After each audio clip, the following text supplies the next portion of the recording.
اب آج کا میرا موضوع ہے شہادت علی رضی اللہ تعالیٰ عنہ۔ اصل میں حضرت علی رضی اللہ تعالیٰ عنہ کی شہادت بھی اسی الفتنۃ الکبریٰ کا تسلسل ہے۔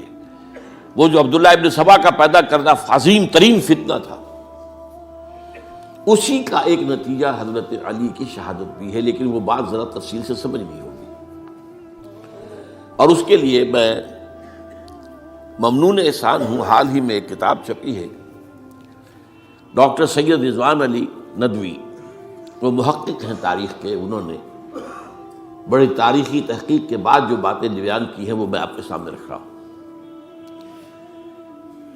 عرب میں جنوب مغرب کی کونے میں، جہاں یہ یمن بھی آباد ہے، اس کے اوپر نجران ہے، اسی علاقے میں یمامہ کا علاقہ کہلاتا ہے۔ یہاں ایک قبیلہ آباد تھا، بنو تمیم۔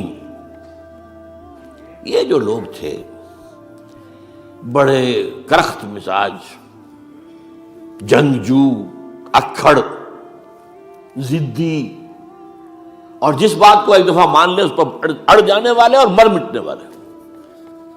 یہیں سے فتنہ پہلا اٹھا تھا، سب سے بڑا جو نئے جھوٹے نبی کھڑے ہوئے تھے ان میں سب سے بڑا تو مسیلمہ کذاب تھا، یہی تو علاقہ تھا، اور اس کے خلاف اس فتنے کی سرکوبی میں کتنے صحابہ، 1200 صحابہ ایک جنگ کے اندر شہید ہوئے، جن میں 500 جو ہیں وہ حفاظ تھے رضی اللہ تعالیٰ عنہ اجمعین۔ تو یہ لوگ جو یہ تھے بڑے زوردار تھے۔ اس قبیلے کے بارے میں حضرت عمر رضی اللہ تعالیٰ عنہ نے ایک بڑی عجیب حکمت عملی اختیار کی۔ ان کو وہاں سے اکھاڑ کر اور ایران کی سرحدوں پر آباد کر دیا، اب جہاں پر جہاد ہو رہا تھا، تاکہ ان کے اندر جو یہ جنگجوئی ہے یہ اب اس مقصد کے لیے استعمال ہو، اب وہ دارالاسلام کی توسیع کے مقصد کے لیے استعمال ہو، اور وہ ہوئی۔ حضرت عمر نے 2 چھاونیاں بنائی تھی رضی اللہ تعالیٰ عنہ، کوفہ اور بصرہ، کیونکہ ظاہر بات ہے کہ اب جو اسلام کا دائرہ پھیل رہا تھا اور اسلامی حکومت پھیل رہی تھی، اور زیادہ تر جو ہے مشرق کی طرف پھیل رہی تھی، ایران اور خراسان وغیرہ کی طرف، تو اب مدینے سے اس کا کنٹرول اتنا آسان نہیں تھا، فاصلہ تھا، تو چھاونیاں بنائیں تاکہ یہ اس سرحد کے اوپر یہ موجودہ مرکز رہے، یہاں فوجیں موجود رہیں، کہیں کوئی بغاوت ہو تو اس کو کچلنے کے لیے وہ قوت فوری طور پر دستیاب ہو سکے۔ یہ لوگ ہیں کہ جو عبداللہ ابن سبا کی فتنے سے سب سے زیادہ متاثر ہوئے۔ ان کی مزاج میں وہ کجی تو تھی نا، حضرت عمر بھی ان کا جو ایک مضبوط کنٹرول تھا انہیں دبائے رکھا ہے، اور ان کا رخ جو ہے ایک دوسری طرف موڑ کر اس سے اسلام کو فائدہ پہنچایا۔ لیکن اس کے بعد جب فتنہ جو آیا یہ عبداللہ ابن سبا، تو سب سے بڑھ کر یہی لوگ اس کے ماننے والے، اور انہی میں سے وہ لوگ تھے جنہوں نے جانیں بھی دے دی ہیں، جنہیں حضرت علی نے زندہ جلایا ہے، اس لیے کہ وہ کہتے تھے کہ علی خدا ہے۔ اے علی تم خدا ہو، تم ہمیں آگ میں جلا رہے ہو، یہ تو تم ہمارا امتحان لے رہے ہو۔ وَلَنَبْلُوَنَّكُمْ بِشَيْءٍ مِّنَ الْخَوْفِ وَالْجُوعِ وَنَقْصٍ مِّنَ الْأَمْوَالِ وَالْأَنفُسِ وَالثَّمَرَاتِ۔ اب وہ اس آیت کو اپنے اوپر منطبق کر رہے ہیں۔ تو یہ جو کرخت لوگ تھے، انہوں نے در حقیقت جو ہے عبداللہ ابن سبا کے کردار میں سب سے بڑا رول پلے کیا، اور انہی کے ہاتھوں حضرت عثمان شہید ہوئے رضی اللہ تعالیٰ۔ اور اس کے بعد انہوں نے حضرت علی رضی اللہ تعالیٰ عنہ کو اپنے گھیرے میں لے لیا، کیونکہ انہی کی کثیر تعداد موجود تھی مدینے میں جب حضرت عثمان شہید ہوئے۔ اس کے بعد اب ظاہر بات ہے کہ کوئی نہ کوئی تو خلیفہ ہونا چاہیے تھا۔ حضرت طلحہ سے کہا گیا، انہوں نے معذرت کر لی، حضرت زبیر سے کہا گیا، انہوں نے معذرت کر لی۔ اب ظاہر بات ہے کہ حضرت علی آخر امت کو چھوڑا تو نہیں جا سکتا تھا بغیر امام کے، انہوں نے قبول کر لی، اگرچہ حضرت حسن روکتے رہے کہ ابا جان یہ ان لوگوں کی بیعت جو ہے آپ قبول نہ کیجیے۔ حضرت حسن تو ان میں سے ہیں جو حضرت عثمان کے دروازے پر کھڑے تھے پہرے دار کی حیثیت سے، حسن اور حسین رضی اللہ تعالیٰ عنہ، انہیں تو معلوم تھا فتنہ جو کون لوگ ہیں۔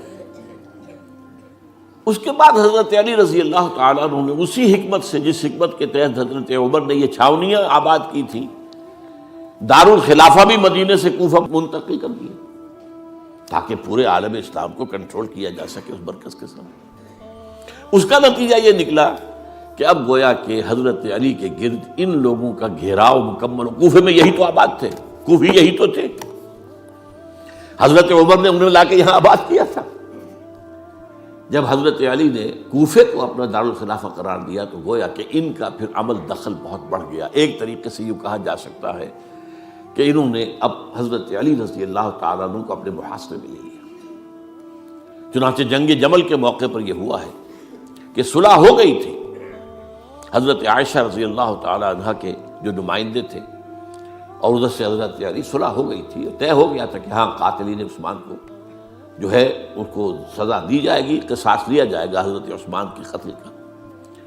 لیکن ان لوگوں نے 10,000 آدمی کھڑے ہو گئے کوفے کے اندر، ہم سب قاتل ہیں عثمان کے، لوگ قصاص ہم سے اگر لے سکتے ہو، جس کے نتیجے میں اور انہوں نے جنگ شروع کر دی۔ اور جب جنگ شروع ہو جائے تو پھر اس کے بعد تو کوئی نہیں دیکھ سکتا کیوں شروع ہوئی، کیسے شروع ہوئی، کس نے شروع کی۔ اب تو یا مارو یا مرو، دو ہی باتیں ہوتی۔ 10,000 مسلمان ایک رات میں شہید ہوئے جنگ جمل میں۔ اب اس کے بعد حضرت علی رضی اللہ تعالیٰ عنہ کی خلافت جو ہے حضرت امیر معاویہ نے ماننے سے انکار کر دیا۔ جب تک قاتلین عثمان کو سزا نہیں دیتے ہم بیعت نہیں کریں گے۔ یہ نہیں کہ دعویٰ کیا ہو کہ میں خلافت کا حقدار ہوں، یہ نہیں، لیکن یہ کہ آپ کو ان کو سزا دینی چاہیے۔ اب یہ تھا وہ مخمصہ جس میں حضرت علی رضی اللہ تعالیٰ عنہ وہ فرماتے تھے تم میرا ساتھ دو تو میں ان قاتلین عثمان سے سزا جو ہے ان کو سزا دے سکتا۔ ادھر انہیں پتا تھا کہ میں سرنڈر کرتا ہوں تو مجھے علی تک تو پہنچنے کوئی نہیں دے گا، راستے میں ختم کر دیں گے رضی اللہ تعالیٰ عنہ۔ تو یہ پیچ تھا ایک جو ایسا پڑا ہے۔ اب اس میں جب حضرت معاویہ اور حضرت علی کے مابین فیصلہ کن جنگ ہوئی، جنگ صفین جسے کہتے ہیں، جس میں 70,000 مسلمان ایک دوسرے کی تلواروں، تیروں، نیزوں سے قتل ہوئے۔ اس موقع پر حضرت معاویہ کی طرف سے ایک آفر آئی، قرآن مجید کو نیزے پر اٹھا کر لوگوں نے کہا کہ یہ خون ریزی بند کر دو، ہم قرآن کا فیصلہ ماننے کو تیار ہیں۔ حضرت علی دیکھ رہے تھے کہ یہ اصل میں میری فتح کو شکست سے بدلنے کا پروگرام ہے، تقریباً فتح میری ہو چکی ہے، لیکن یہ جو طبقہ تھا یہ انہوں نے کہا نہیں بڑی ٹھیک بات کہہ رہے ہیں وہ، مانیے ان کی بات، جنگ بند کی۔ انہوں نے ہی یہی لوگ تھے جنہوں نے مجبور کیا حضرت علی کو کہ وہ تحکیم پر رضامند ہو جائے۔ اس کے بعد تحکیم میں جو معاملہ ہوا، حضرت علی حضرت عبداللہ ابن عباس کو اپنی طرف سے حکم بنانا چاہتے تھے، یہ اڑ گئے نہیں۔ یہ اڑ جانے والے لوگ، اور یہی اصل قوت تھے، وہاں ساری طاقت تو انہیں کی تھی۔ تو انہوں نے ابو موسیٰ اشعری کو اپنی طرف سے مقررہ، وہ بہت نرم خو آدمی تھے، انہیں بناؤ۔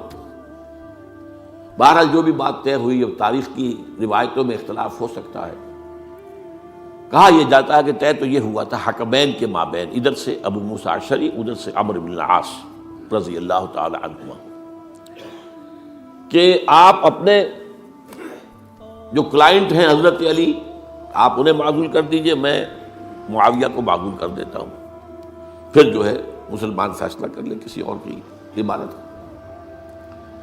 انہوں نے کھڑے ہو کے کہہ دیا میں علی کو معزول کرتا ہوں، اور عمرو بن العاص نے کہا کہ میں معاویہ کو قائم کرتا ہوں۔